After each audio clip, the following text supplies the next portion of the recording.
This quite literally may be my shortest episode to date. My shortest episode yet, because the Cavs just can't beat this team.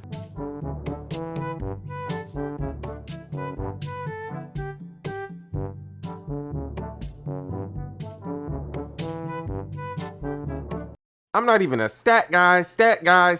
Like, I'm not even with the stats, man. I'm not. I'm just with eye test.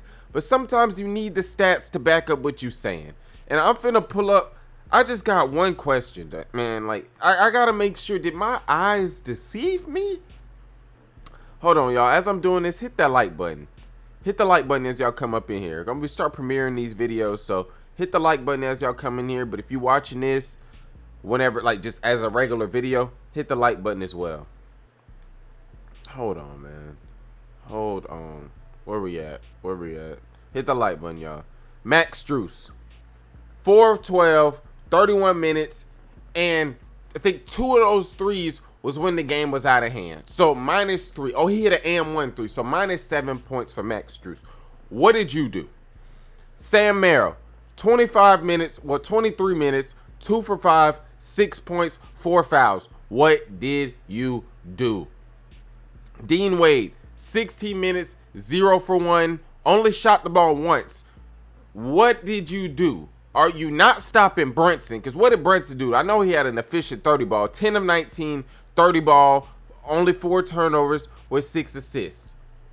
You weren't stopping him. Who were you stopping? Mikal Bridges, 11 for 15, 22 points, super duper efficient since the end of that Atlanta series. Shout out to Mikal Bridges, bro. The way that he was shooting, I'm not saying was, the way that he is shooting the ball right now, he has a beautiful stroke. It looked weird when he had that little hitch at first, when he first came to New York, and we're like, damn, this dude can't shoot no more. But he back in rhythm. Anunoby hit some timely threes. He was 3 for 4 from 3, 6 of 10 overall. Stupid, super efficient. Josh Hart, get off that 3-point line, because you were 5 of 12, but you were 2 for 7 from the 3. In general, you were super efficient. 9 boards, 5 assists with 4 steals. Playing good defense. Cat, he only had 13 points, but don't get me wrong. He was imposing his will early on down low, and I love to see it. He started the game off tough. He started the game off rough as well. The stat line may not show how good he played. That's why I don't always go to the stats. But I'm thinking in my head, I'm like, when I'm watching this, the Knicks scored like 39 points, almost 40 points in the first quarter, and their offense was humming. It was gone. It was rolling on all cylinders. I'm talking about they gas tank was all the way up to F, like past the bar. You know how like your meter could go right, like literally like right past the F bar. That's what their offense was doing. But then on the Cavs end, you got all these shooters playing all these high minutes, but they not hitting shots. So what are they doing? I'm screaming at the TV. Did Schroeder, like, what did Schroeder do? Like, what did Schroeder say? Can somebody please tell me, what did Schroeder do to Kenny? Did Schroeder pull a Chris Paul and say a F Ty Lue, listen to me type situation? And that's why the Clippers got rid of Chris Paul on his last year, on his farewell tour. What did Schroeder do to Kenny Atkinson? What did Schroeder do to somebody on this coaching staff? Did Schroeder piss somebody off?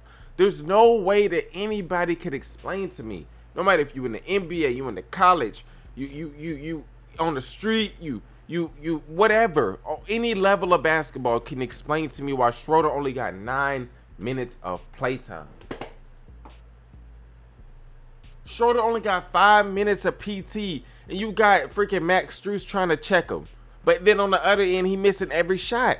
Then you got Dean Wade checking in to checking him, but you only get up 1 shot on the other end. Explain to me, if you gonna be a Tony Allen, you gotta be stopping them. If you gonna be a defensive stopper, you have to be stopping. You have to be winning your assignment. If you're gonna be a Lou Dort, you have to win your assignments. Kenny, you out here playing Dean Wade, and you out here playing all these other guys, but they ain't giving you nothing on offense. So what are they doing? Why is Schroeder only playing 9 minutes? That's a slap in the face. Why is your weakest link on offense, on defense, James Harden, playing the most minutes out of everybody? This is do or die. This is, you go down 3-0 like y'all just did, it's over. I'm not a Knicks fan. I'm not a Cavs fan. I'm not a Thunder fan. I'm not a Spurs fan. I'm unfortunately, yeah, I ain't got no Pelicans stuff up right now, but I'm not gonna say unfortunately because we do have a bright future. But I'm a Pelicans fan. I'm a Saints fan. So I have no ties to any of these teams. I'm just saying, as a basketball fan, it is so frustrating to watch Schroeder sit on a bench, and then whenever he comes in, he is guarding Brunson full court. He's giving them trouble. He's giving them HE double hockey sticks. And then on the other end, he can put pressure on the defense as well. My boy played 9 minutes, put up 1 shot. It was a 3, made it, and had 2 assists. What happened? Why is Dean Wade in the game? What is he doing? What is he bringing towards the team? Mobley had a pretty good game. Allen was super efficient at one point in the game. I think he was like 5 for 5, super efficient. What's killing them is Kenny and James. What's really killing the Cavs and the Knicks are just better. But to make it even a game, Kenny Atkinson's rotations, like why is it the first quarter and I look at the screen and Donovan Mitchell's on the bench?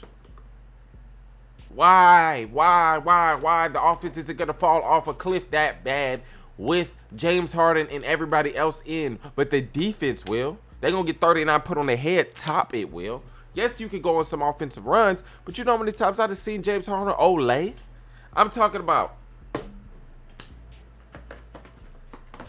This is transition defense, y'all. I don't know if y'all can see my arms, but they are to my side. They are standing straight up. And then he's trying to put his hand up like late and try to look like he's going to contest. It's terrible. It's frustrating. Like, I mean, for the Knicks, I mean, you can see it's everybody going hard, and that's the game plan. There was a switch. Hey, Schroeder all up in Jalen Brunson. Somehow they switched it. James Harden, they're conceding the switch, man. James Harden's getting on Brunson. Fat. Easy. Josh Hart, come here, James. Turn around. Easy. Mikal Bridges got like 2-3 layups at the rim in the dunker spot. He's just standing right underneath the rim, and that's James Harden's man. And James is like ball watching. Boop. Mikal Bridges lay. Ball watching. The same thing twice. Ball watching. Watching whoever's dribbling. Just like he watch it on TV. Boom. Throw it back to Mikal. Another easy layup. I'm off this Cavs team. I'm off Kenny. And I'm off any and everything that they got like going basketball-wise for this series. I don't think they can win a game. This is a sweep. You got to explain to me how you see the Cavs winning the game. If a team come back 20 points down 20 in the fourth quarter against you, that lets you know they have no quit. That lets you know they have the heart of a lion. So even if you up 5, 7, 12, you know you got to keep your foot on the gas. This Cavs team is not a team that I think can do it. I was completely wrong. I picked them at the beginning of the series, and I'm sitting up here. I was wrong. This is a sweep. There ain't no way this could go 6, and there's no way this series could go 7. There's no way. There's no way. This Cavs team is terrible. It's not terrible. They made it to the Eastern Conference Finals. They're not terrible. But their rotations, their coaching, their execution has been terrible. It don't matter how good the bigs play. It don't matter because on the other end, these defensive lapses are just terrible. And the team to exploit it right now, the team that is running on all cylinders is the New York Knicks. Shout out to the Knicks, man. Shout out to the Knicks. They dominated in the Eastern Conference Finals. They dominated in the semis. And they played well in round 1 as well. They ain't really too much more for me. That's why I said this could be one of the quicker ones. I know it sounded like more of like a rant on the Cavs, like, oh, Cavs, get it together. No, it's just the Knicks are better. And the Cavs are just making the Knicks look even better with how terrible they are approaching this matchup. Shout out to JB. Shout out to Mikal. Oh, man, shout out to Mikal. Man, this whole team's, they rolling. They rolling. They gonna roll right into the finals. And a lot of people say whoever comes out the West gonna smack the Knicks regardless. I don't know, man. I don't know. This team ain't got no quit. This team got wings. This team can defend. They can hit shots. They could play long. They came from Thibodeau, so they could play. They could stay on the court. Man, the Cavs don't want no smoke.